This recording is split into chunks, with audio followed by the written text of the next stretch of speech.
Ever wondered why the Sabbath is so significant in the Bible? Today, we venture into the depths of this question, uncovering 12 scripturally rooted reasons that spotlight its importance.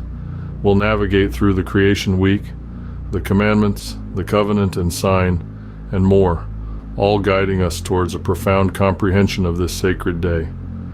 Imagine if there was a day in the week that was designed with your best interests in mind, a day for rest, reflection, and spiritual renewal. Would you cherish it? This is the essence of the Sabbath, a day made for mankind, not mankind for it, as stated in the book of Mark chapter 2, verse 27. This teaching by Jesus emphasizes that the Sabbath should not be seen as a burdensome obligation, but rather as a day that caters to the needs of humanity for rest and spiritual renewal. But it's not just about rest. The book of Isaiah, chapter 56, verse 2, underscores the spiritual benefits of keeping the Sabbath.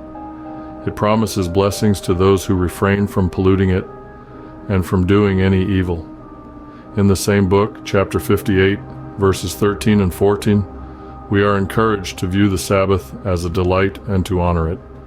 In doing so, we are promised the joy of delighting in the Lord and the spiritual rewards of true observance. As we delve deeper into the scriptures, we find that the Sabbath is not just a day, but a sign of an eternal covenant. Exodus chapter 31, verse 16, reinforces the Sabbath as a perpetual covenant between God and the children of Israel, marking its importance for all generations. The seriousness of observing the Sabbath rest is emphasized in Exodus chapter 35, verses 2 and 3. It specifically prohibits work and routine household activities like kindling a fire on the Sabbath day. It's a stern reminder of the sanctity of this day of rest. The concept of Sabbath extends even beyond humanity. Leviticus chapter 25, verse 4 introduces the Sabbath of the land, which should also rest every seventh year, to the creation week as depicted in Genesis. It was on the seventh day that God concluded his work, and he chose to rest. In doing so, he established a divine example, a blueprint that is to be followed by us all. The Sabbath's importance is further accentuated by the fourth commandment. As articulated in Exodus chapter 20, verses 8 to 11, "Remember the Sabbath day to keep it holy. 6 days shalt thou labor and do all thy work, but the seventh day is the Sabbath of the Lord thy God." This scripture leaves no room for ambiguity. It's an unequivocal commandment to honor the Sabbath day, consecrating it as holy. This underlines its essential function, not merely as a day of rest, but as a day of worship. It's a day to pause our regular work, to reflect and pay homage to the divine. The commandment also links back to the creation narrative, echoing the reminder that, just as the Lord crafted heaven and earth in 6 days, and rested on the seventh, we are expected to follow suit. Evidently, the Sabbath is more than a discretionary day of rest. It's a divinely imposed observance. The Sabbath represents more than merely a day of rest. It's actually a covenant and an emblem of our special relationship with God. As per the book of Exodus, God asserts, "Verily my Sabbaths ye shall observe, for they symbolize the bond between you and me for all your generations." It's a way for you to understand that I, the Lord, who sanctifies you.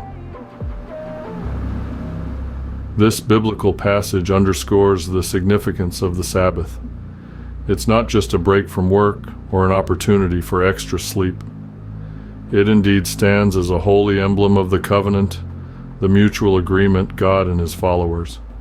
Week after week, it serves as a reminder of the divine commitment that distinguishes us as God's selected ones. The Sabbath embodies sanctification, a testament of our exceptional bond with the Creator.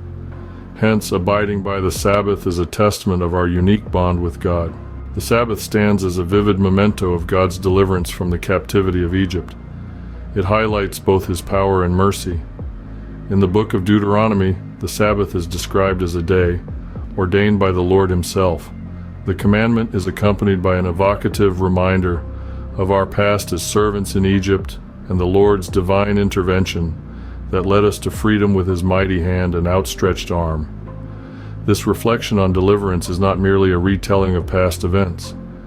It symbolizes the transformative power of God's salvation, a testimony that we once were shackled, but now we are released. It echoes the voyage from servitude to liberty, from desolation to hope, and from obscurity to enlightenment. It serves to remind us that just as God liberated us then, he continues to do so in the present. Hence, each Sabbath brings to mind God's salvation and beckons us to consecrate the day in his honor. The Sabbath is more than just a day for rest. It's a time dedicated to sacred assembly, worship, and community gathering.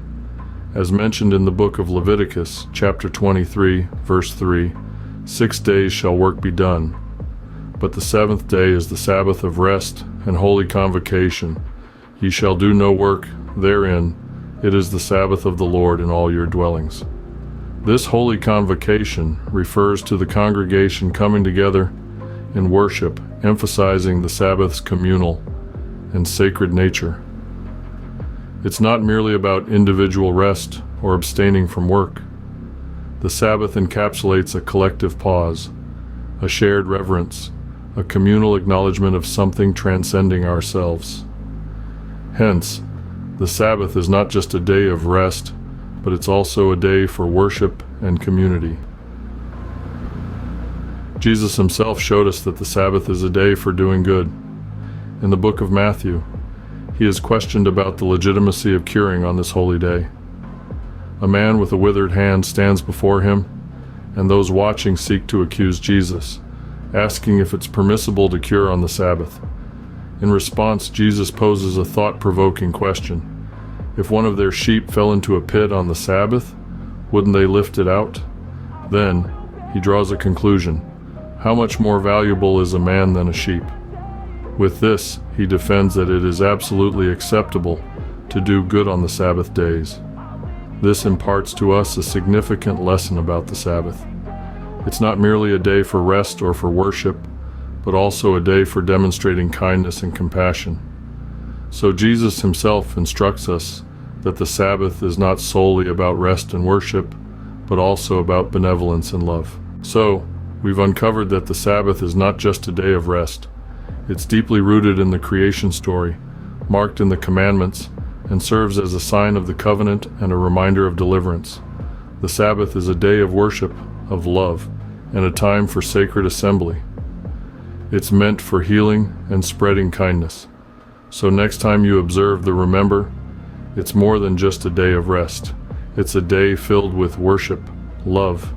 It stands as a reminder of God's promises and deliverance.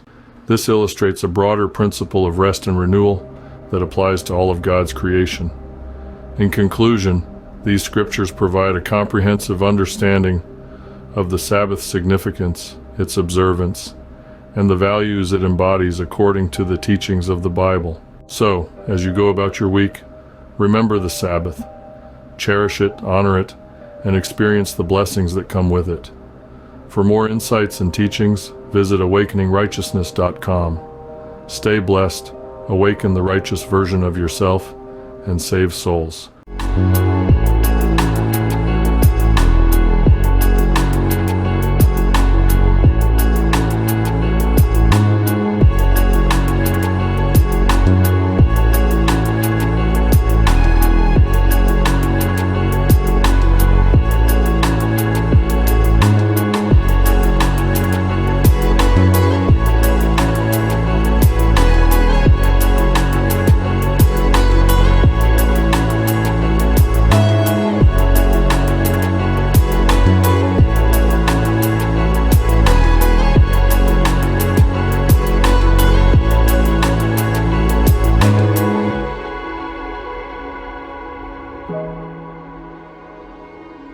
Thank you.